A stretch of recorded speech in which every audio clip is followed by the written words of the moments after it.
What's the haps? I'm Meroka, and today I'm going to be taking a quick look at Project Temporality by Defrost Games.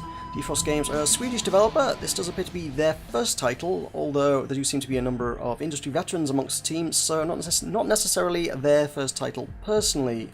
This is a third-person puzzle, platform, action sort of game, and as the name might well suggest, it uses time travel mechanics quite heavily.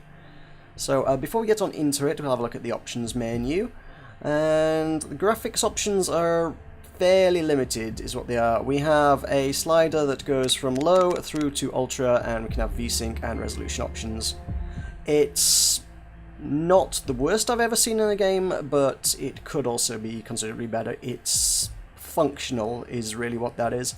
Mouse sensitivity starts by default at 33%, which is kind of an odd number and surprisingly low, and it kind of feels like you're playing with treacle at first, so I've turned it up a bit just to make it move a little bit smoother. Music and sound on separate sliders, that's always nice, and invert Y if you're a strange person that does that kind of thing. At any rate, I'm going to jump into level select. I'm going to replay one of the levels. It is a puzzle game, and it's going to be quickly apparent, it's kind of a portal type thing, and I think the last thing you want to see in my video is me sitting for 20 minutes in front of a puzzle going, how the devil do I solve that? So it would help if I know how to solve the puzzle to begin with, and by going through this I can sort of skip over the story bits and any kind of spoilers that would be a part of it. I can neglect to show them, so I'm not ruining it for myself or for you. Speaking of story, we have little exposition at the start of the chapter, in fact none. All the exposition in this game is going to be told through these logs. You're going to find various things. In this case it appears to be, I don't know, I guess a table? I don't know, we can interact with a table. I suppose that's supposed to be a kind of a screen kind of thing, but it is someone's futuristic computer, I guess, and we can skip through that. But all the exposition is going to be delivered through these logs, and therefore if you're into the story you can hunt around, check all the offices as you're going around and find them. If you're not interested in the story, you can skip it. And we're going to skip over them from now on because I don't think you particularly want all the spoilers. If you want to play the game, you can read them for yourself. So this is going to be introducing a mechanic involving keys. The keys are introduced in this level. There are keys which are tied to buttons, and these keys are actually a physical object. So I'm going to be trying to collect that, and I need to get it over to that. I need to get the yellow key to the yellow gate over there. Let us show you some time travel, shall we, before we actually do this puzzle. Basically, at any given point in the story, I can press left click. If I press left click, we freeze the clock. I can move the camera around while I've frozen the clock, but then I can press A and D. If I press A, we can go backwards in time, and it will just rewind the clock in the top left corner, see how that goes, and I can just retrace my steps right back to the start if I so desire. And if I go too far, I can press D to go forward. I naturally, fairly obviously, can't go beyond as far as time goes. We have then a second time travel mechanic, as far as at any given point, oh, excuse me, on the timeline I can right click, and that will create a clone of myself, which it doesn't appear to be a physical clone, it's more of a sort of holographic thing, but if we do that, you can see, there we go, they'll wander off, and they will follow my path to the end of the timeline that I've basically recorded, and eventually he'll come to a stop.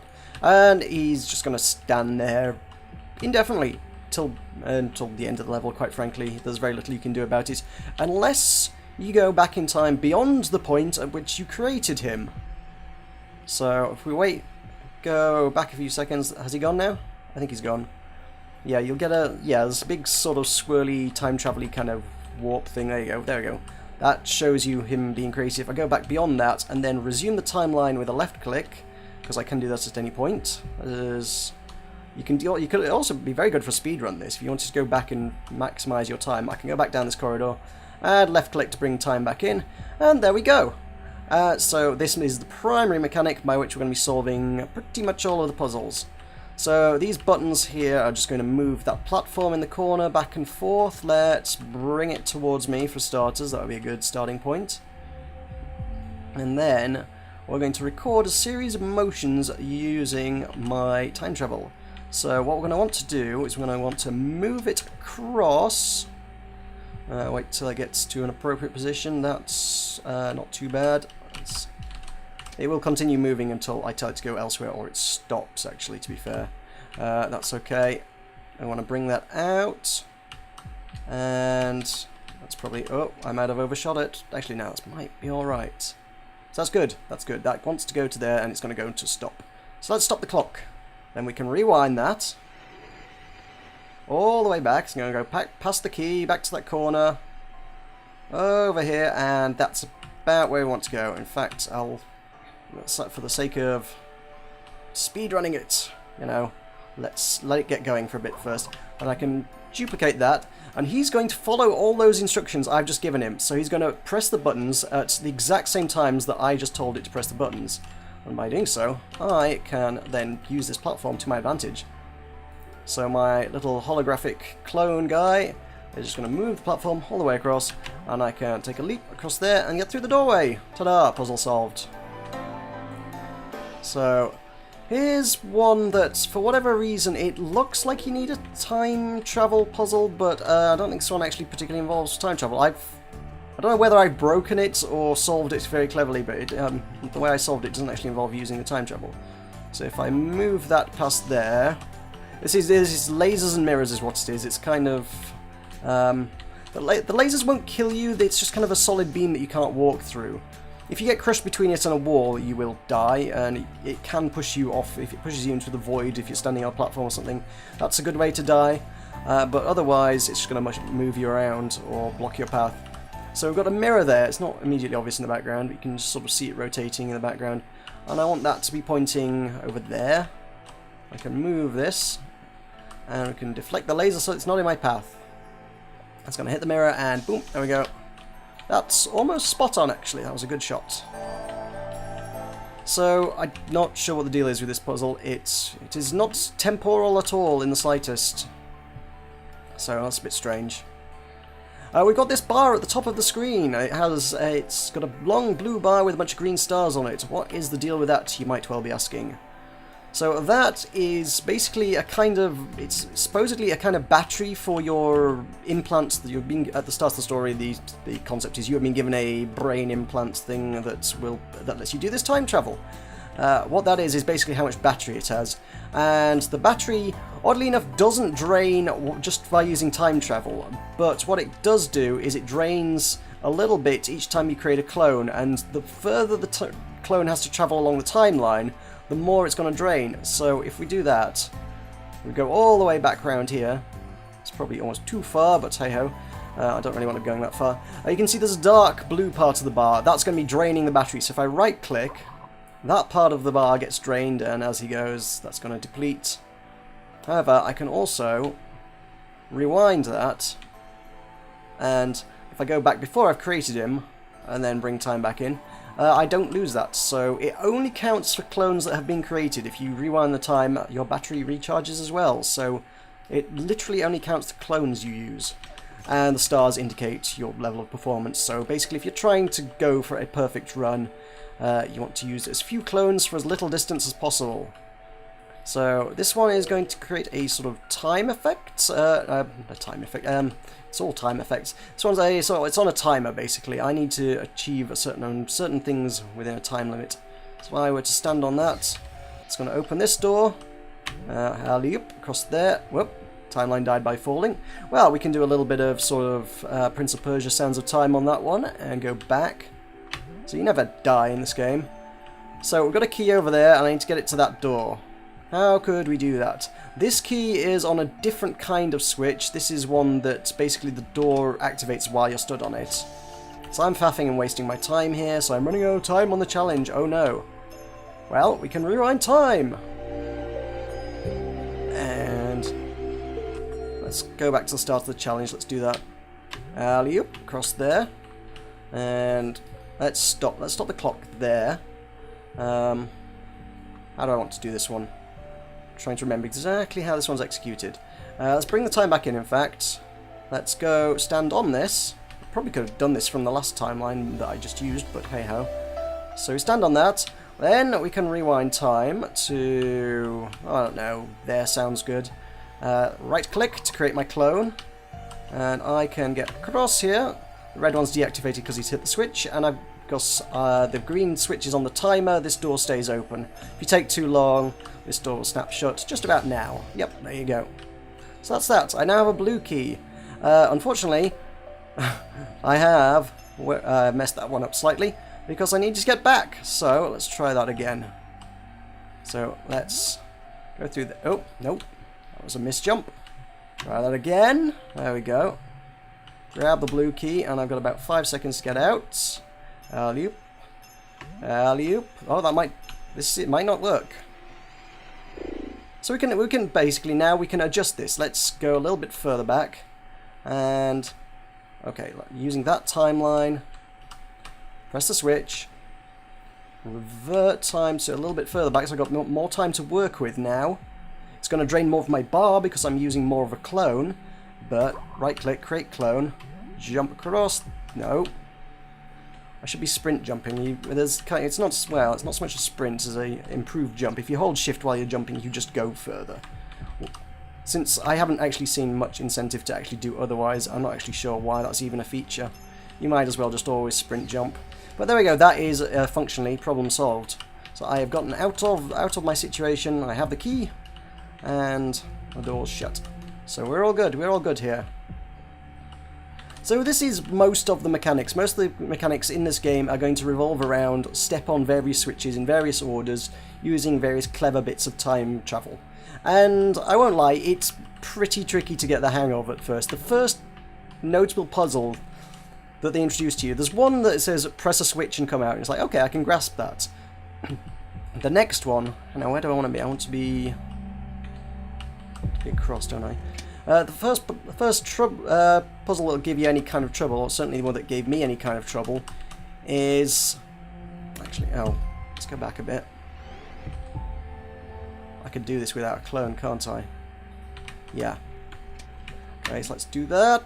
Oh, yes, good. They ask you to press 2 switches using 1 clone. And the first time you come across that took me a very long time to actually figure that one out. Once you've got it, you've got it. It is very Portal-like in that respect. It's learning to think with portals. Once you wrap your head around the technology, it's kind of, oh, this is actually really clever, but fairly straightforward once you know actually how it works.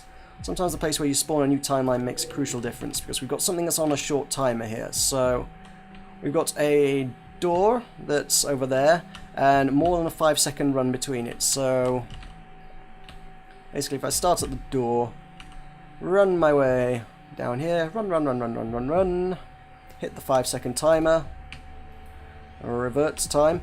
Given that, in order of doing a speed run, given that my clone has to run there and I have to run to the door, I can actually time it such that if the clone gets to the switch within 5 seconds of me getting to the door, I can use as little power as possible and get more stars and things, so that's the thing. So the door's going to open, I've got 5 seconds, boop, there we go, made it with 3 to spare. It's good! I could have done that probably more efficiently still, but hey ho, that's how that one goes. So graphically, I probably don't need to go into any great length on this. I mean, you can see it. It looks pretty nice. I'm liking these graphics. For an indie title, this looks really freaking good, I think. There's very few titles these days. Even some big titles don't actually look this good. I'm really liking the environments. Unlike the Portal kind of thing where you just got lots of sterile stuff, they've gone into a lot of detail in all the areas. You've got bits of furniture and there's bits of props and stuff. And it looks like you're on, because you are on a space station. It looks like people live here, or certainly have lived here. I haven't actually encountered any other live human beings in my travels whilst I've been around here. But perhaps that will be cleared up in some exposition later down the line. At the moment, I'm not entirely sure why I appear to be the only person on this ship. We do have that bearded gentleman who is occasionally in contact with us over the radio, but beyond that, I have really no idea about anybody else. We have all the logs from other people, but we never particularly meet them. I think ultimately there have been 2 characters come in contact over the radio, but beyond that, no one else. So I don't know. It's certainly a space station that has been inhabited. We've got stains, we've got messes. It looks lived in. It looks like an actual environment, and yet they've actually turned this this living environment and science environment into a puzzle world, which is kind of cool. Oh, additionally, I love the reflections on these. These look really good. I mean, with the exception of the fact that I don't reflect myself in the mirrors, in the reflective surfaces, which makes me wonder, am I a vampire? Otherwise, that looks really good. This surface is clearly supposed to be curved. It's curved glass, but they've done a really good job with the graphics engine on this. So I'm not sure what I'm doing with that one. Let's rewind time before I press that because I'm faffing. Let's think through this puzzle properly. Let's start. Let's start a fresh timeline for my purposes of demonstration from here. Let's go to here. Press that switch. Let's head back. Now, the bearded gentleman did tell us that time is of the essence, so I want to use as little time as possible. There we go, that's going to open the door. So up here, what I want to do is... I've done this one before, so now I'm doing... This one took me a long time to figure out, by the way. I want to move that to there. Actually, that's probably not good enough, actually. Whoa. Oh, hang on. No, I don't want to create a clone. Go back. Let's try pressing the switch again. Let's move it a little further, then move it back that way. Time is running out. Oh, no, it isn't. I can rewind. So let's go right back down to... I don't need loads, but let's do that. That seems okay. Let's try that. So then my clone friend is going to move the laser, and I want to get down this corridor ASAP. And then the laser's going to be out of sight. 5, 4, this one's a tight one, yeah. Was that the door? I think that's it. And that's the end of the level. I've done it with 1 star completion. It could have been apparently considerably more efficient than I did do it. But that's about the shape of it. It does have a great soundtrack as well, I should note, before we end the level, so I will shut up for a moment and let you have a listen to that.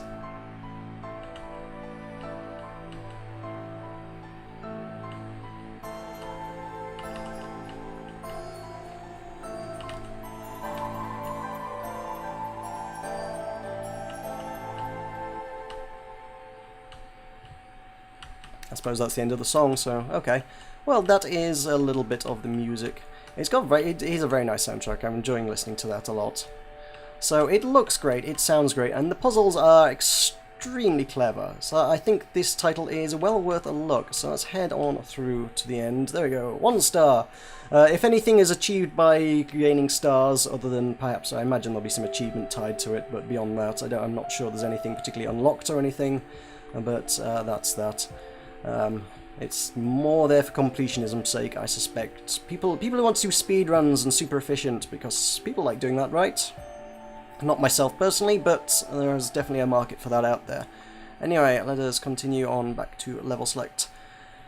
So they claim there's about 6 to 14 hours gameplay. I've obviously done the first 4 levels there out of 14 total, so I'm a little over a quarter of the way through the game. That's taken me the lion's share of 2 hours to get through, so I could easily believe that claim. If the puzzles get really fiendish later on, maybe it'll take me a little longer than what I would expect to be about 8 hours.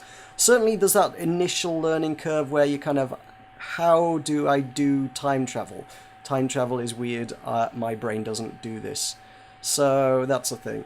It depends how quickly you grasp the technology, but given that I've given you a little bit of a demonstration there, perhaps you won't be too slow to learn like I was. I will say the game does perform extremely well as well. My PC, as I've said before, is kind of about mid-range these days. It was nice when I built it, but that was about 2.5 years ago at this point, and it's, in spite of it looking absolutely fantastic, it's never dipped below 30 frames. At the absolute worst, it's usually running in 40 to 50 frames per second. I imagine anybody with a decent rig will quite easily squeeze a smooth 60 or higher out of it.